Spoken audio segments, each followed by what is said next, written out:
Hello everyone. Welcome back. Today, we've got some crucial news you don't want to miss. Let's dive right into the top financial headlines and break down what's happening. Fed official optimistic about 2025 inflation outlook. Let's break down today's big story from Bloomberg about Tom Barkin, the president of the Richmond Federal Reserve Bank, and his thoughts on inflation, interest rates, and the economy under Trump's second term. Barkin's optimistic view on inflation. Speaking at a Maryland bankers event, Barkin stated that the Fed's current interest rate levels are still restrictive enough to bring inflation down in 2025. He voted in favor of December's 25 basis point rate cut, which brought the Fed's benchmark rate to 4.3%. While inflation hasn't hit the Fed's 2% target yet, Barkin made it clear that extreme restrictive measures might no longer be necessary. He pointed out key factors keeping the economy in good shape: strong consumer spending and resistance to price hikes, improved labor productivity, even as layoffs remain low and hiring slows, room for economic growth, with fewer risks of a downturn. Still, Barkin warned of upward pressure on wages and production costs, but he believes price setters may be less hesitant to pass costs along after the inflation lessons of recent years. Trump's policies and Wall Street's reaction. Barkin's remarks caused quite a stir on Wall Street, where opinions are split about Trump's economic policies.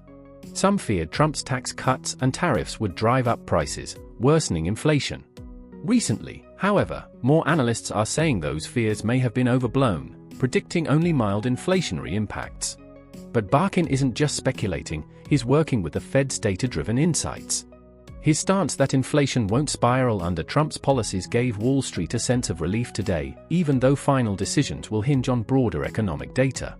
The disappointing Santa Claus rally. In related market news, Wall Street is lamenting the lackluster Santa Claus rally this year.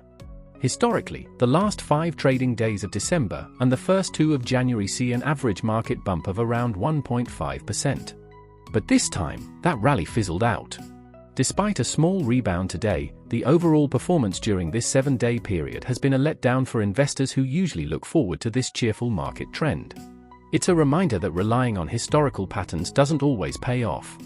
Final thoughts. Barkin's confidence in a favorable inflation outlook and the economy's resilience has sparked hope, even as Wall Street digests mixed signals from Trump's policies and the broader market. Whether 2025 delivers on this optimism remains to be seen, but for now, his remarks are keeping investors cautiously upbeat. Next, Biden blocks Nippon Steel's $14.1 billion takeover of U.S. Steel.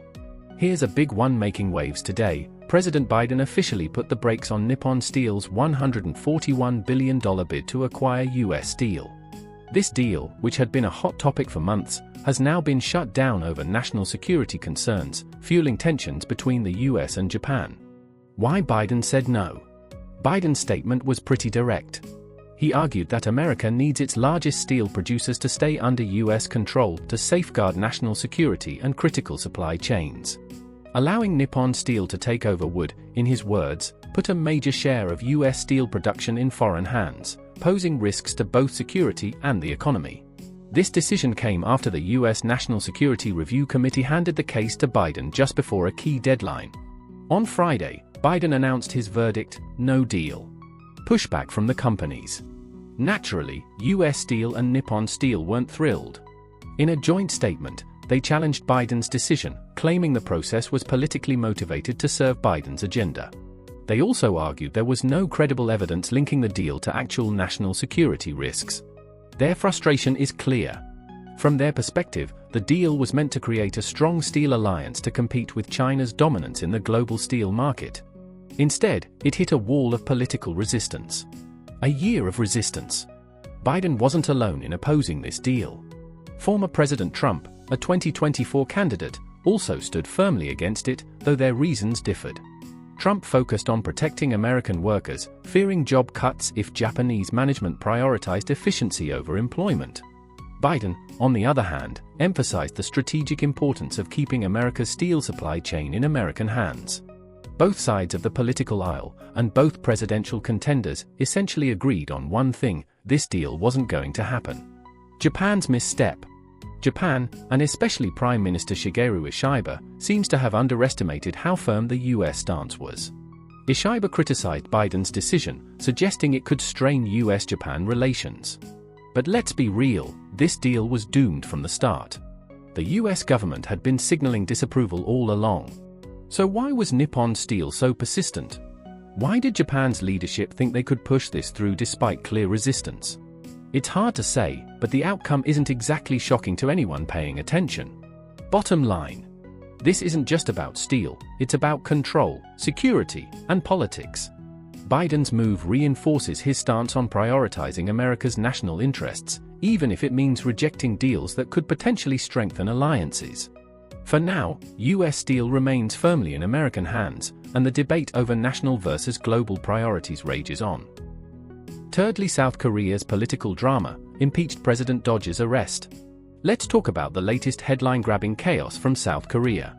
According to the Wall Street Journal, former President Yoon Suk-yeol, who's already been impeached, managed to avoid being arrested, despite a court-issued warrant and a 6-hour standoff with investigators and security forces. What happened? On Tuesday, a Seoul court issued an arrest warrant for Yoon, who's 64.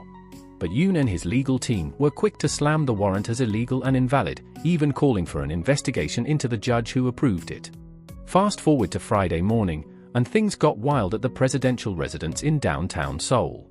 A team of around 30 investigators showed up to enforce the warrant, but it wasn't smooth sailing. The standoff. Here's how it went down.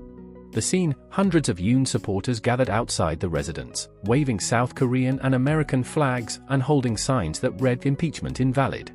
Security blockade: about 200 armed guards stationed at the residence weren't letting anyone in without a fight. Limited access: only 3 prosecutors were allowed near the entrance to hand over the arrest warrant to Yoon's lawyers. Yoon's lawyers immediately dismissed the warrant, calling it unlawful, and said they wouldn't comply. After 6 hours of this back and forth, the investigators left empty-handed. What's next? South Korean media has been speculating about what this could mean for the country's political future. The focus has now shifted to the acting president, who also happens to be the finance minister. And get this, if the opposition party succeeds in impeaching the acting president, the role would pass to the education minister, South Korea's 4th acting president in this mess. If they're impeached too, there's a 5th in line, then a 6th. It's like a never-ending game of political musical chairs, and no one seems to know when, or if, this crisis will end. The bigger picture. This isn't just about one leader dodging an arrest warrant. It's a snapshot of a deeply divided country with a political system that feels like it's teetering on the edge. South Korea's short-term stability? Let's just say it's not looking good. Finally, let's focus on Elon Musk, 3 hot stories making headlines. Elon Musk is all over the news these days, whether it's in the US or globally, he's grabbing headlines. Here are 3 stories about Musk that have everyone talking. 1. Musk wants a new election in the UK. According to Bloomberg, Musk has now set his sights on UK politics. He's calling for a new election, targeting Prime Minister Keir Starmer and the Labour Party with some sharp criticism. But Starmer? He's basically shrugging it off. Right now, Starmer holds a strong majority in Parliament, and there's almost no chance Labour will face a no-confidence vote.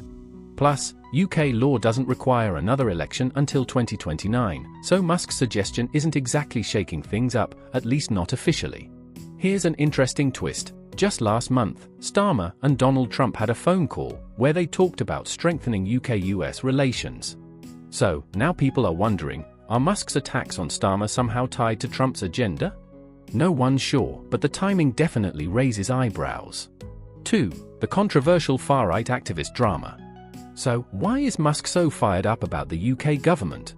The drama started when a British court decided to lock up far-right activist Tommy Robinson. Musk wasn't happy about it and called for Robinson's release, saying it's a question of whether Britain is heading in the right direction. But here's the thing, Robinson is a hugely divisive figure. He's known for anti-immigration rhetoric, but he's also been accused of breaking court orders, spreading fake stories about Syrian refugees, mortgage fraud, and even using someone else's passport to sneak into the US. The general public isn't exactly cheering him on. Even more awkward? Musk's stance is making some British conservatives uncomfortable. Bloomberg reports that top conservative politicians privately reached out to Trump's team, urging them not to back Robinson. Even Nigel Farage, Trump's buddy and a leader Musk seems to like, won't go near this one. Bottom line, Musk's attempt to influence UK politics isn't winning over the masses. Even the Conservatives are treading carefully. 3. The Italy rumour mill. Now for a spicier story. Fortune magazine reports that Italian Prime Minister Giorgia Meloni had to clear the air about her relationship with Musk. She told La Repubblica that Musk's investments in Italy wouldn't harm the country, and she's been working to pave the way for his SpaceX company, Starlink, to operate there. But here's where it gets juicy. Rumors started swirling about a possible special relationship between Meloni and Musk. Things got so out of hand that Musk's own mom stepped in to deny the gossip. The backstory: Starlink wants to expand in Italy, but the local telecom industry has been pushing back. To make it happen, Meloni even tweaked government regulations to allow foreign space companies to operate in Italy, something that wasn't allowed before. She's clearly putting in the effort to make this deal work, but it's also putting her under a lot of scrutiny. Wrapping it up. Whether it's calling for elections in the UK, backing a controversial activist, or getting caught up in rumors in Italy, Musk is stirring things up on a global scale. Love him or hate him, it's clear that when Musk moves, the world watches and debates. That's all for today. Thanks so much for watching. If you found this video helpful, don't forget to hit the like button and subscribe for more updates. I look forward to seeing you in the next one.